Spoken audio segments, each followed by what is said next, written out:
Think of that whole scene of influencer boxing, misfits, all of that. It's not boxing; it's entertainment.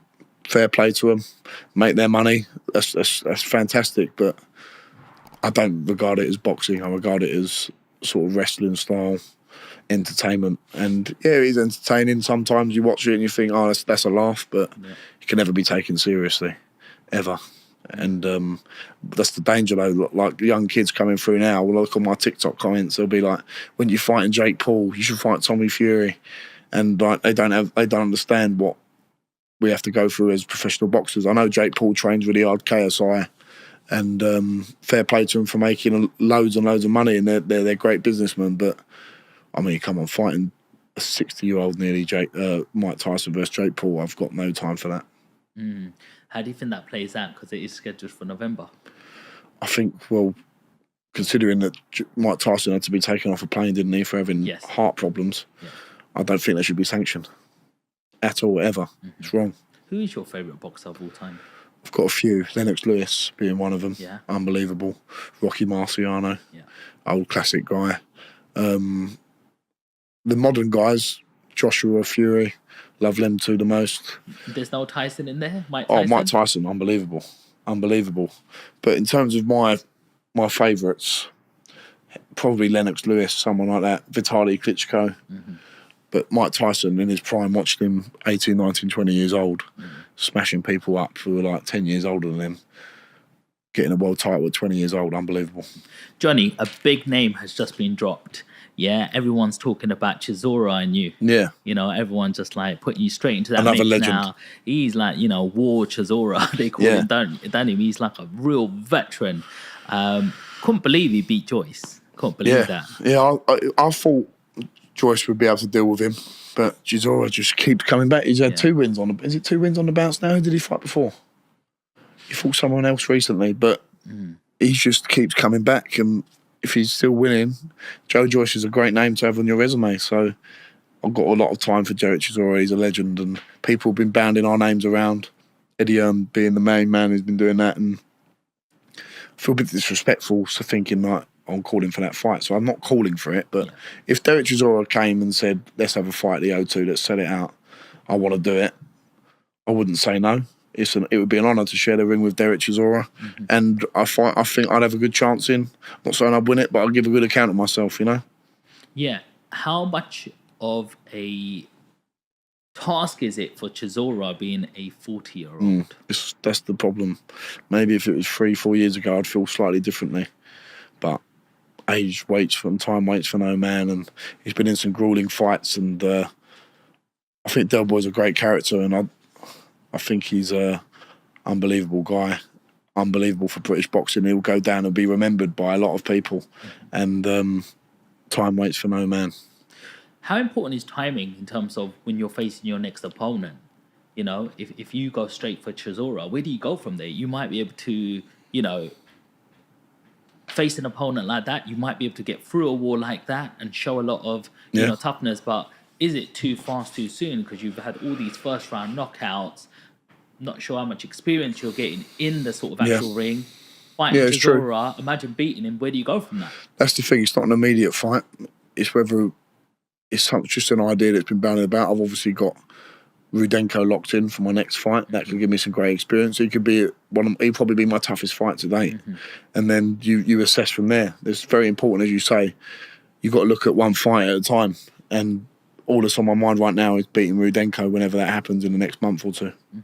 How does it feel like when you're training for a fight? You've got your trainer there, you've got a manager there, you've got a whole team around you. What happens when you're in that ring and you're alone all of a sudden? That's it. That's the name of the game, isn't it? Like, it doesn't matter how... This is the thing with boxing. It's quite unique in a way. You don't have 10 other football players on the pitch. You don't have 14 other rugby players. If you cut corners, it's going to show. And if you're moaning about coaches, trainers, managers, it's up to you to put them all into line, because at the end of the day, you're the one who's going to be seen in the ring and be accountable for what's happened in the camp. So you've got to take an onus on that and be the boss. Unfortunately, without sounding arrogant or belittling the other people, you've got to be in control, because the only person it comes down on when it all goes wrong is you. That's the bottom line. And you're the one who takes the punches in the head. No one else does. Not your manager, not your trainer, not your promoters, not your strength and conditioning coaches. They're all part of your team, but the one who's going to be getting punched in the face is you. Does it ever get to you mentally? No. I love it. I absolutely love what I do. I get to go up and train every day. I love training. It keeps my head screwed on. If I couldn't train, I think I don't know what I'd do. It keeps me sane, for like it does for a lot of people. So yeah, I absolutely love the ability that I've got to go and train and do something I love every day.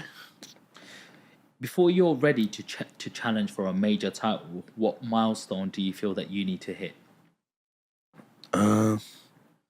I don't think of it in that way, Sean. I don't think I have to hit anything. I think the map is in my destiny of where I'm meant to go. All I have to worry about is winning the next fight. There's no milestone I think of in my head that I think, well, I've got to do this amount of this or do that. It's all mapped out already. All I've got to do is dedicate myself 110%, and then the rest will follow. I like going to the gym myself. Yeah. I go there every morning, Yeah. maybe 5-6 times a week. Yeah. It keeps me happy. Yeah. I like to think I train hard. Yeah. You know, one day, like, I have my 2 days where I do my 5K runs. Yeah. I do my bodybuilding on 2 other days, and then a couple of other days I do a Pilates, yoga. Get the It's good to do that. All the flexibility. Yeah, absolutely. All of them things. Do you do any sauna? Not anymore, because I go to a simple gym that doesn't have it, but I used to do it before. But Sauna's really good. Yeah. I like using that, especially after you do a run. If you get in a sauna straight after a run, it actually accelerates and accentuates your cardiovascular fitness, because your heart's still doing a lot of work. Okay. Keeping where your temperature's going up. So there's a lot of science in the sauna, obviously releasing toxins and stuff. I really like using the sauna. So what I'm getting to here, Johnny, is I want to put myself through some training now. Yeah. I want to go through some training, like on my own with my headphones and stuff like that. But I want to pretend I'm training for a training camp. What does a camp look like? Tell us from the inside. What does your days look like as leading up to the Rudenko fight, for example? You can't go out, can't drink. You've got to stay in your house as much as you can. You've got to cut back on things like this as much as you can when you get to 4 or 5 weeks out. If you're out too late, my dad will be ringing me saying, no, you're too late. My mum won't let me do this. You need people like that reminding you. All it is you go up, you wake up, have a nice breakfast, go training, come back and sleep, go training again, then get in a sauna afterwards, walk your dog in between all that, have a bit of food at home or in your local restaurant where you can chill, go to sleep, do it all again the next day. No going out on Friday nights, Saturday nights. You might be able to go around your mum and dad's for a little bit, but you've got to be at home resting as much as you can. The rest is just as important. It is military style. Yeah. That's what it is. How important is the food side? It's the most important part. The food is your fuel for your sessions. I've just got a nutritionist on board, Lee Rickard, really good guy, and he takes a lot of stress off of me. And he educated me a lot on food, because you think you know what you're doing, but you don't. And it's all about hydrating yourself properly, eating at the right times, eating leaner foods. And I've really noticed a change in my body shape the last 6 months, because I've really tightened up all my nutrition. Yeah. That's the little 3-4-5% that you need to get to the next level. So food is fuel. It's not food, it's fuel for your training, and that's what you've got to remember. Do you feel stronger with the new nutrition going in? I feel stronger, I feel leaner, but I'm still the same weight. My body fat's come down. That's just the byproducts of it. But that's a nice feeling, and you feel fit and strong. I feel powerful, and I wake up in a good frame of mind, and I know that I'm doing everything correctly, and that's good for your mental side as well, because you know you're ticking boxes mentally. That's just as important. When you eat bad food, you feel bad. You are what you eat at the end of the day. Well, talking about food, I know you do like a certain Chinese. Yes, I do. That's what's had to change the most. I used to love the Chinese on a Saturday night. I don't even have that anymore. When I had the Chinese yesterday, we had a Chinese sit down.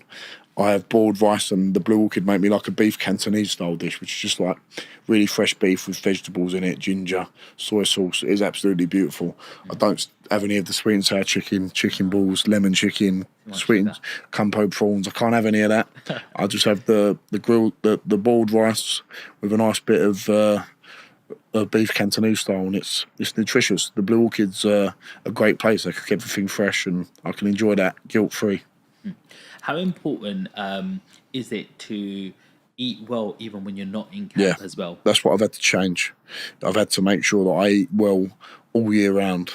not just like listen, after a fight, I had the 5 guys have something else bad on a Sunday, and then this fight, I just thought, right, that's enough now. I want to get back to eating healthy, because I used to spend 5-6 weeks eating rubbish, and I'd not get really fat, but you notice a little bit difference in your body composition, and you feel sluggish, and it's just like a big claw back. You've got to train for 4 weeks to get back to any sort of fighting fitness. And